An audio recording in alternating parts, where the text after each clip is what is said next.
It's 10 p.m. in Banjul, and from our studios on MDI Road, this is the news. First, the headlines.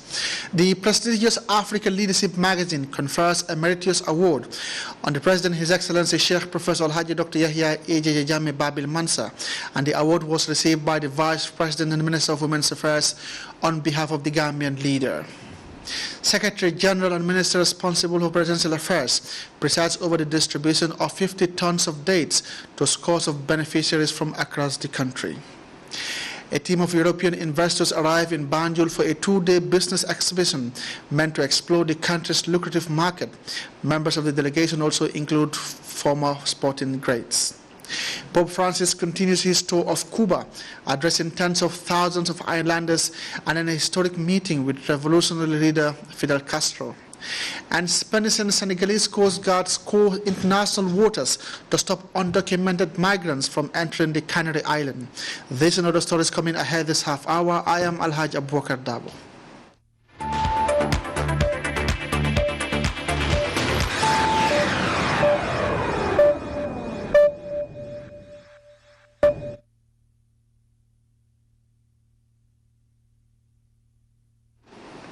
We thank you for joining us.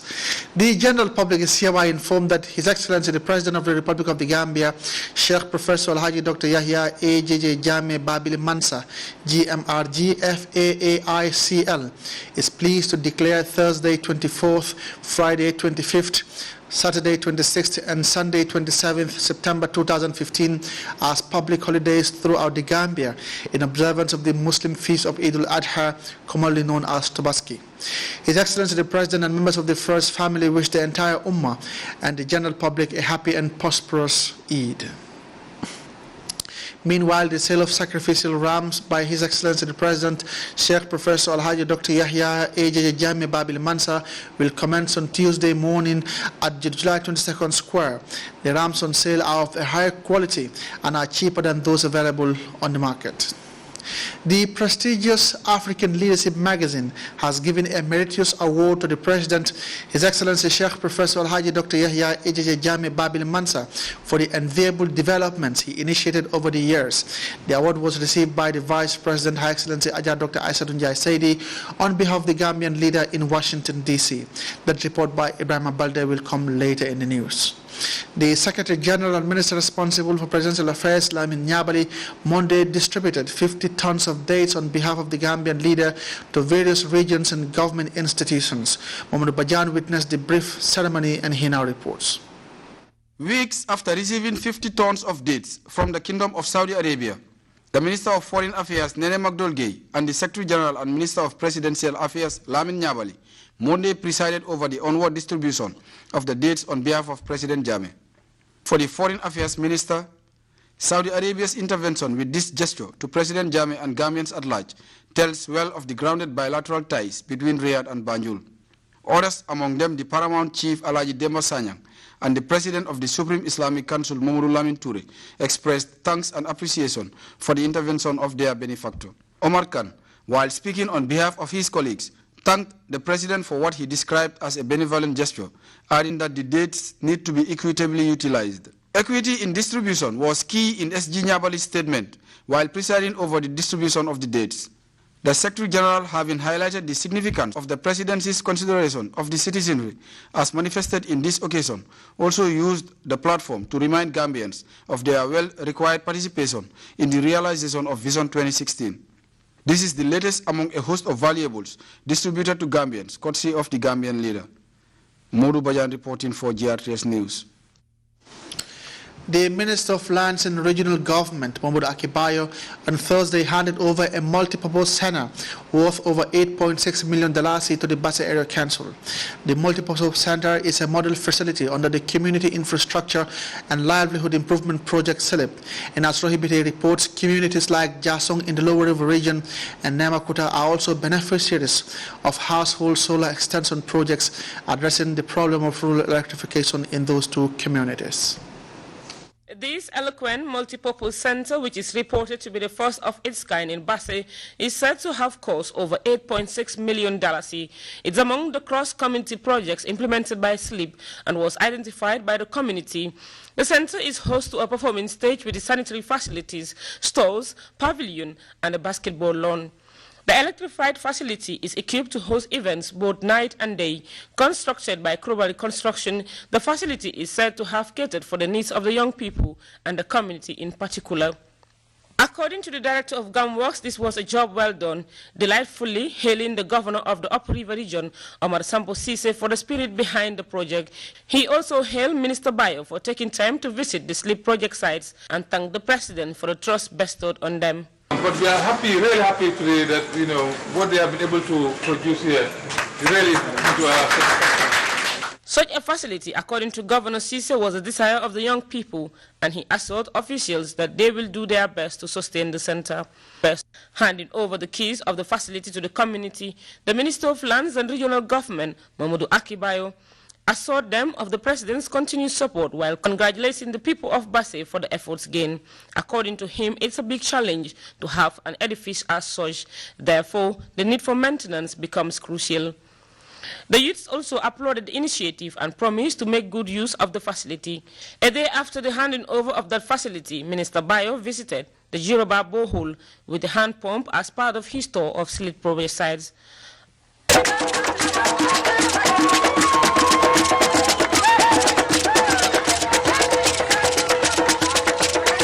Rural electrification, an important sector in development, its significance is usually measured to be enormous, as it brings development to the doorsteps of people within communities. Among the communities that benefited from the SLEEP household solar projects were Jasong and Nemakuta, both in the Lower River region. 33 compounds are wired with solar at Jasong, while another 44 in Nemakuta households are connected to the solar extension. There, the people of the community praised the intervention of SLEEP as they recall the old days of darkness. In both communities, officials urged them to set up sustainability strategies in case of any maintenance. Said we should make sure that we inbuild a mechanism within all these project sites to make sure that the people themselves, work out their own mechanism in trying to sustain and maintain their projects. So this is why we always suggest to them that they maintain their accounts and then replenish it so that at least they'll be able to take care of maintenance here and there so that they can maintain the momentum. On Saturday evening, Minister Bayo, along with his entourage, visited the newly built Birkama Nyambai market on the SLEEP and the Birkama market extension, which is still under construction. Minister Bayo's tour continues in other parts of the West Coast region. Rahibitay, GRTS.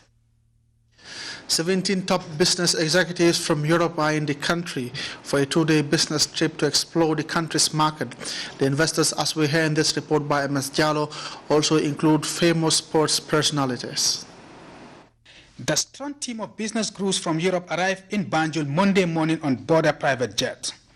The 17 businessmen from Sonnet Holding Limited, a powerful business investment based in Norway, but with investment interests around the world, are in the country on the invitation of Norga International Holding Company, a Gambian registered company.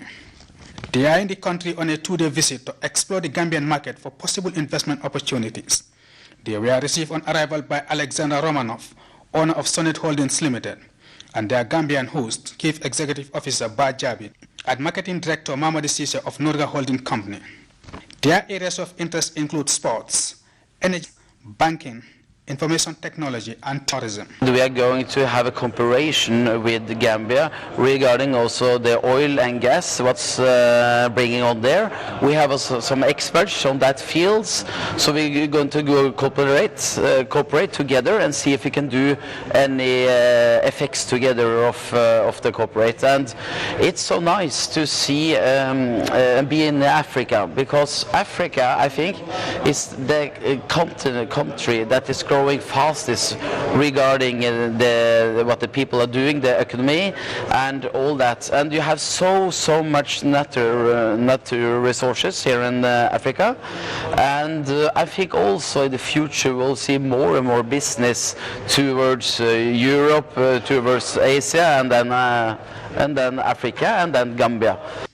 The Chief Executive Officer of Norga Holding Company, described the visit as one of the giant steps by his company to open up the Gambian market to foreign investors. I'm very, very glad and satisfied that these great investors have landed in our country, and Norway has the opportunity to receive them here today, in this environment, this friendly environment. And listening to him, gave me a lot of courage, to actually, extend further, our hands of friendship, our hands of cooperation, to them, and to work with them towards the attainment of our common goals. The visiting investors include some famous retired sportsmen who are now successful business executives. And one of them is former Crystal Palace footballer, Nigel Green. We're very excited about the vast opportunities that West Africa, in particular Gambia, has to offer us in terms of the opportunities to invest our resources. I mean, we're looking worldwide, but I have to say that currently it's obvious for us that the opportunities in Asia are now saturated, and for us it's about investing, but also having a social impact as well, a positive social impact as well. So we're happy that the top gentleman and the management at Norga actually introduced us to the Gambia as an opportunity that we should actually look at in terms of investing our resources. Armin Nazarian, a Bulgarian wrestler, twice Olympic champion, Lyubimir Simeonov, a kickboxer and a Hollywood star, and former Bulgarian international footballer, Emil Kostadinov, who also played for Bayern Munich in the mid-80s, are also on the trip. The investors, most of whom are visiting the Gambia for the very first time, we are given a taste of the country's beautiful culture.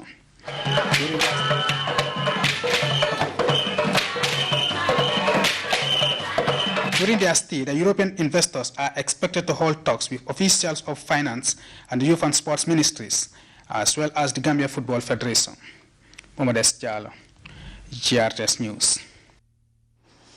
And back to our headline story, the prestigious African Leadership magazine has given a meritorious award to the President, His Excellency Sheikh Professor Alhaji Dr. Yahya AJJ Jammeh Babil Mansa for the enviable developments he initiated over the years.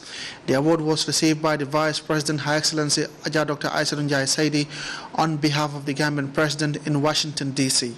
Ibrahim Balde has the details. The four-season hotel in Washington, D.C. provided the platform for what is likely to remain in the minds of these participants for a very long time.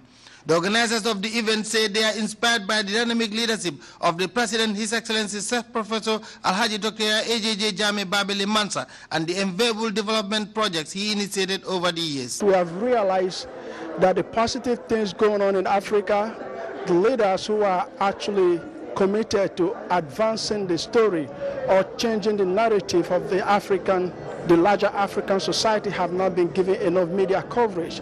Look at what President Yahya did. He set free about over 300 prisoners and reintegrate them back into the society.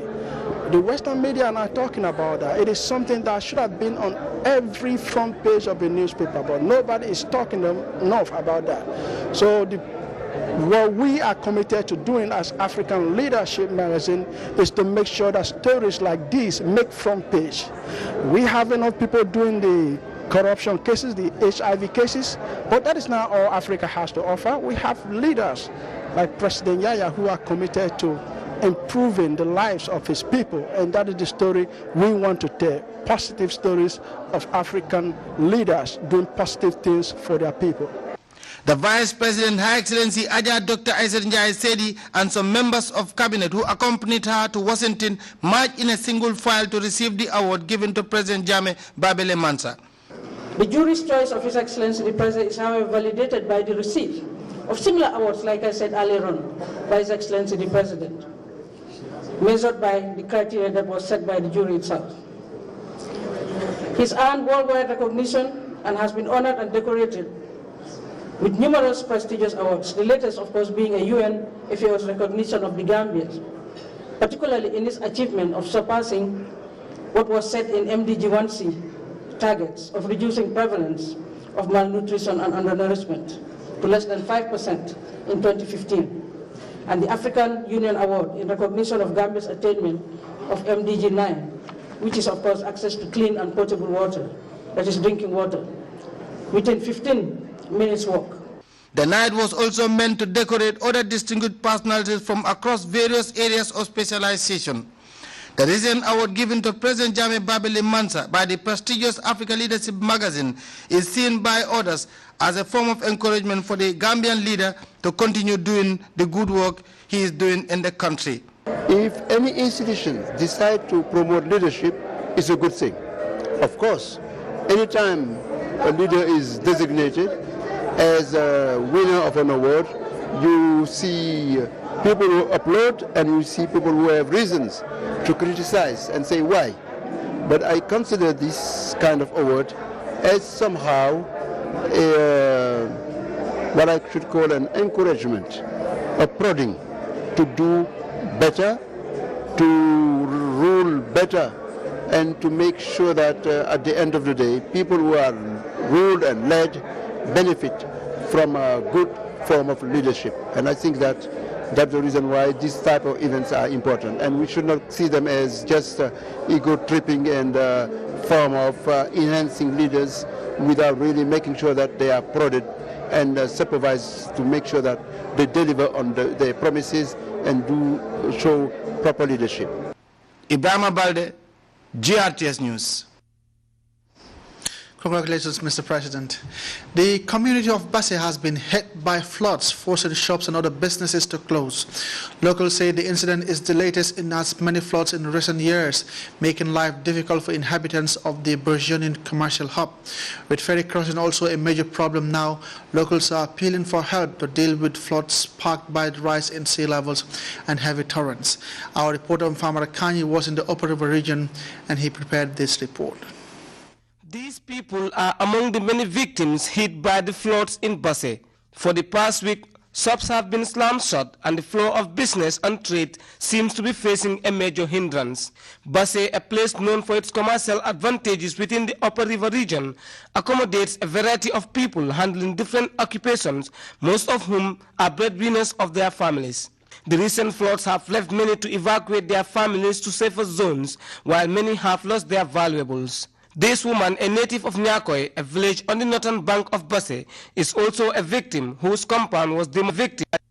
The rise in sea level and locals are putting in communal strategies to contain a situation which they believe sometimes takes a week or a complete month before it returns to normalcy. This is the road that is linking from the ferry crossing point to the community of Basse, and every year this place is affected by floods. This time around the flood has increased so much so that many shops have closed and people have evacuated from the area, and the life here is not safe at all. Many people are evacuating their families from the flood side to the communities where they feel that it's safer. Baba Sedi, a fishmonger, and his crew of seamen are also affected. Their business is no longer generating income like it used to do. They all attribute it to the floods. Council and the governor's office, and as well as with the security agencies, are working on certain strategies, and when we come up, we'll let the public know what we are doing and what we have already planned for. We are really working on strategies where to see what we can do in order to minimize this disaster.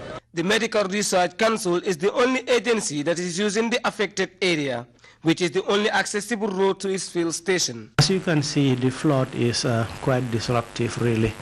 It really affects our work, the work we are doing, because we use that road extensively. It is the only access road we have going towards the health center, going to town, going to the field to carry out our activities.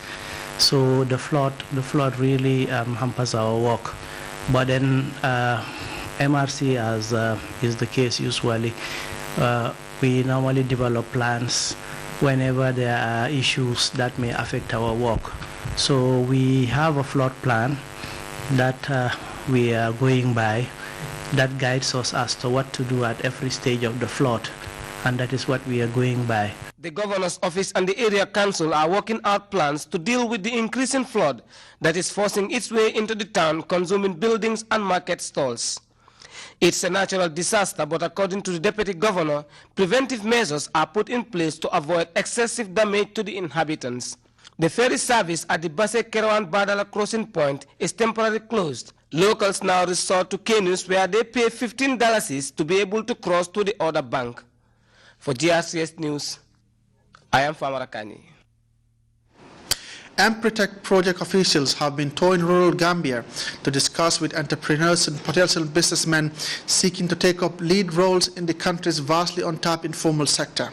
The three-year project that started in 2014 has so far surpassed expectations by training over 700 entrepreneurs, including business advisors and trainers. Officials are optimistic of the impact of the project in the drive to develop the country's informal sector. How significant is this training program? Thank you very much. I think that's a very pertinent question. First of all, if you look at the program in a holistic manner, you realize that the Protect project is more about building entrepreneurship skills. And entrepreneurship skills is not only about putting value to the businesses that they are already running, but it's also inculcating some form of confidence in those who are already doing business, and then giving them certain skills that are related to better organization of their projects, and how to better expand it, to recognize what they have as of greater value than they thought. And I think that is the whole purpose to start with. But it doesn't stop there alone. What will happen is that they will now come up with some innovation, because they will understand that in business you don't only depend on what you know. You also have to learn other things that you don't know to add more value to what you are doing. So I believe in general this is the whole purpose of the Protect project. We started the program barely about a year ago, and we had a target to train by this time about 300-400 entrepreneurs, and as of now we have trained almost 700. But training is one thing and application is quite another. So we thought within the program it was important to come and meet with the entrepreneurs, get an update as to how they feel about the project, what successes they have registered, what challenges they face, and overall we have been quite impressed with the impact that the project has made on the lives of the entrepreneurs that have so far been trained, and they are basically practicing what they have been taught in the entrepreneurship program. So it has been quite satisfying. Still to come, Pope Francis addresses tens of thousands of people in Havana's Revolutionary Square as part of his historic tour to Cuba. Don't go away.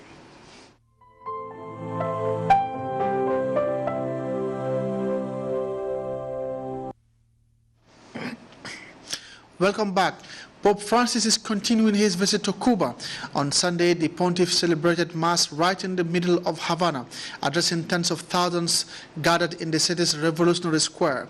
Pope Francis also had a historic meeting with Cuba's revolutionary leader Fidel Castro. We have more in this DWTV report. A sign, perhaps, of just how much has changed in Cuba. The leader of the island's revolution, Fidel Castro, welcomed Pope Francis for a 40-minute meeting. The Vatican described it as relaxed and friendly. The two exchanged books, with the Pope presenting one written by the Jesuit who taught Fidel as a child. Cuba's past and Cuba's future. At a park in central Havana, the pontiff held a rally especially geared towards young people.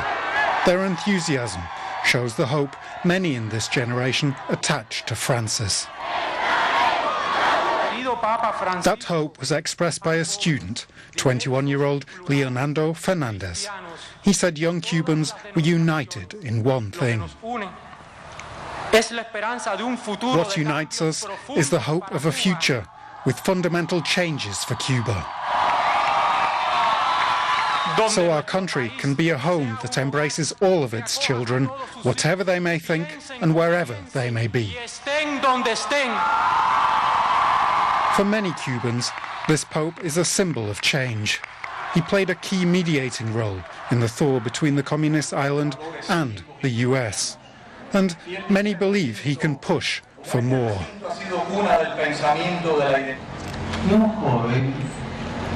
Anyone who has lost the ability to dream is lost. He's a prisoner in himself.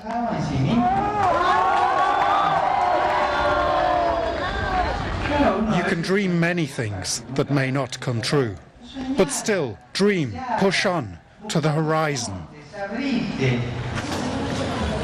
Today, the Pontiff moves on to the city of Olguin. He will hold a mass here, and once again, he's expected to draw large crowds. Spain's Canary Island was once the main destination for migrants trying to reach Europe. 9 years ago, in 2006, more than 30,000 made this short boat journey from Africa's west coast. Now almost none make it though, thanks to joint efforts of the Spanish and Senegalese governments to cut the number of crossings. We have more in this DWTV report. Guardia Civil leaves Dakar. The ship is monitoring the Senegalese coast, on the lookout for fishing boats. Known as pirogues, these boats can fit up to 50 people. They used to be favored vessels for migrants trying to reach the Canary Islands. The Guardia Civil finds one 5 miles off the coast of Dakar. Spanish and Senegalese police question the fishing boat's crew. Then they maneuver for a closer look. We get right up alongside to see if they've stashed extra food or water. Also, if there's a spare engine or a lot of fuel on board. That would mean that they aren't here to fish, but that they are heading towards the Canary Islands. The Spanish are working directly with the Senegalese government to curb the number of undocumented migrants fleeing to the Canary Islands. The deployment of the Spanish Coast Guard has proven effective. Back in 2006, an estimated 30,000 migrants reached the Canaries. That number has now been slashed to 0. Still, problems remain. Mata Diop was one of the last Senegalese to reach the Canary Islands by boat, completing a hazardous 900-kilometer sea voyage to Tenerife. He was deported 10 months later, but says he would try it again. Just like many thousands of Senegalese, he's hoping to resettle in Europe or South America. I can barely provide for my family with the job I have here. If I see an opportunity, then I'll return to Europe. I will not stay here under these conditions. I want to leave.